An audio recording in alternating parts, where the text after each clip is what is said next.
Amen, amen, amen. Hallelujah. Huyu ni Pastor Gladys Gitonga kutoka God's Grace Prayer Mountain. Namshukuru Mungu kwa sababu ya nafasi njema katika Pacific Waves. Nimekuja ku-encourage one, two, kulingana na vile neno Mungu amenipa siku ya leo. Kwa hivyo tunaenda kuomba na ndio tuanze somo yetu. Baba, katika jina la Yesu Kristo, mfalme wa wafalme, twanyenyekea mbele zako, twakuinua, twakuheshimu, twasema asante kwa kutupea another day, tuweze kukushukuru na kukuinua. Ulituumba kwa jambo moja tu Mungu, tuweze kukuinua na kukushukuru na kutukuza wewe. Baba, tunaomba kutimiza ahadi ile ilifanya tuumbwe. Pokea sifa. Naombea wasikilizaji wangu wote mahali wako Bwana, achilia lili neno liweze kuwa na impact mahali itaenda na lifanye kazi. Bwana, nitumie kama chombo, mapenzi yako yatimie katika jina la Yesu Kristo. Upokee sifa. Naomba mwanzo, katikati na hata mwisho wa Yesu, katika jina la Yesu Kristo tunaomba na tunaamini. Amen. Hallelujah, hallelujah. Siku ya leo ni siku njema, nimeokoka na Yesu ni Bwana. Nataka kuingia katika Biblia kwa sababu ya nafasi, na ninasoma tu laini chache tu katika hii nafasi ya Biblia. Iko katika Romans, nafasi nyingine moja katika John.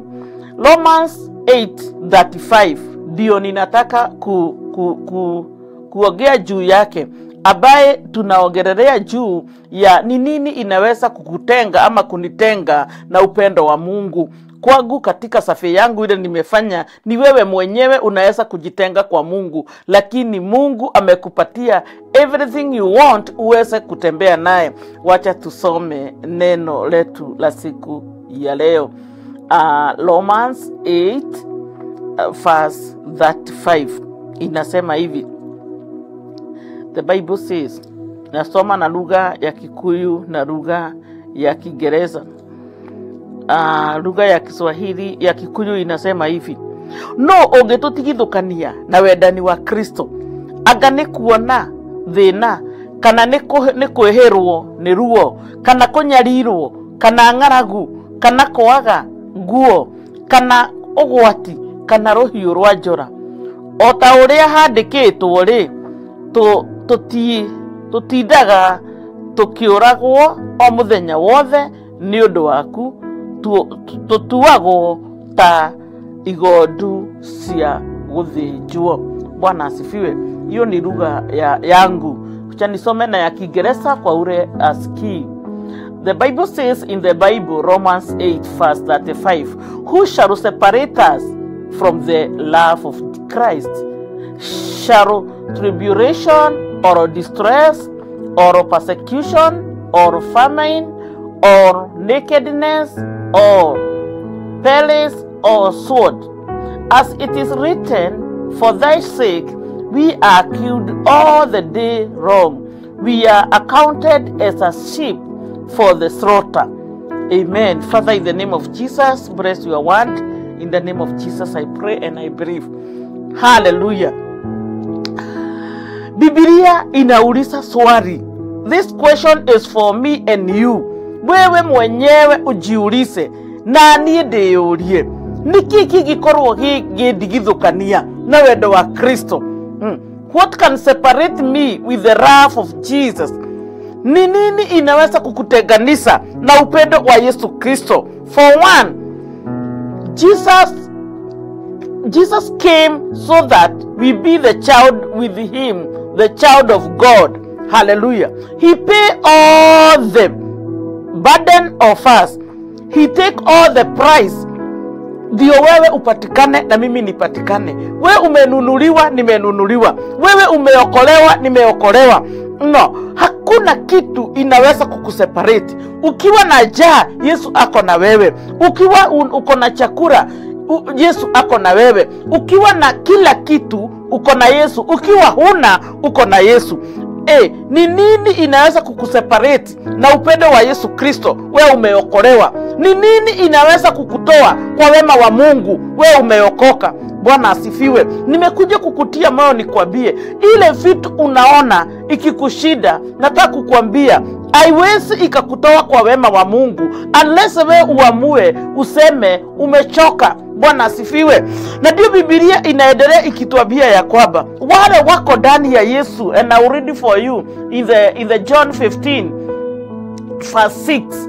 It says, if a man abide not in me, he is cast forth as a branch, and he is withdrawn, and men gather them and cast them into the fire. Huyo ni mtu ambaye aja uganishwa na Yesu. If ye abide in me, and my words abide in you, ye shall ask what ye will, and it shall be done unto you. Bwana asifiwe. Those two lines, 6 and 7 and 35 and 36. Ukisiunganisha, ni nini itakutenga na upendo wa Yesu? Ni nini inaweza kukutoa kwa wema wa Yesu?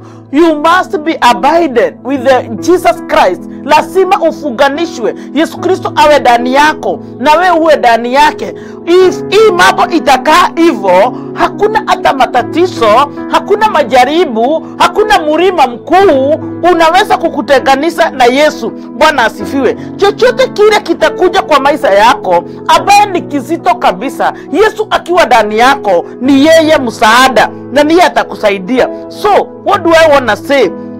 Ya kwamba hatuwezi tukaishi bila Mungu, hatuwezi tukafaulu bila yeye. But if we be abided, tukikaa ndani yake na yeye akae ndani yetu, yeye anajua maisha yako kuliko wewe, yeye anakujua kuliko vile unajijua. Mungu alikujua kabla wewe uzaliwe na kabla akuweke kwa tumbo ya mama yako. Hivyo ndio Biblia inasema katika Jeremiah. And that is true. So he have all your future katika mkononi mwake. Yeye hajaribu ama afikirii itakuwaje kwa maisha yako, lakini iko kwa mkono yake. So the encouragement I have today is to tell you, my brother, my sister, you cannot live well without God. Why? You will float. You will be confused. Utakuwa ukijaribu ukiacha, ukijaribu ukiacha. But when you are in the God na umekubali Yesu, umeamua kufa kupona ni mimi na Mungu, you abide yourself to Jesus, you move with Jesus, you pray anything you want, na atakuwa akitupatia. Bwana asifiwe. Shetani kazi yake ni kumaliza wale wamesimama. Ndio line ya 36 katika Romans inasema ya kwamba tunakaa kama kondoo wa kuuawa.